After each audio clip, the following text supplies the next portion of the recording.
Hello ka foodie, luto na nga itong 5 kilos lechon belly. The best lechon in town, Charles. So, balibaran na ako nino kay medyo lain-lain gid itong pamati pero kutob sa kung makaya kakayanin. Ayan, lami ka itong lechon. Guwapa kaayo, dako kay ni siya. Ayan. So, di gid malikayan ning nahi itom-itom no kay tungod na sa atong gibutang ako kay lechon pula man atong lechon. Dili na siya sunogens. Ayan, dili na siya sunog. Okay, pokpok natin para magkaalaman. Diba? Pokpok. Pag nga na ganit siya, pokpok, hagtik tayo. Crispy, gano'n siya. Magbungol, kunat, gano'n siya.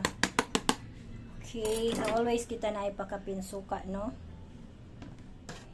Ang kaning nag-order invite ko niya maligo sila pero di man ta lain man natong paminaw kaya di lang sa. So ako na ning poston kay lahan na ning kuhaon, maligo sila og baluran at ay marang gikan sa bukid. Tirahon ta nila. Okay, thank you so much, madam. Good morning.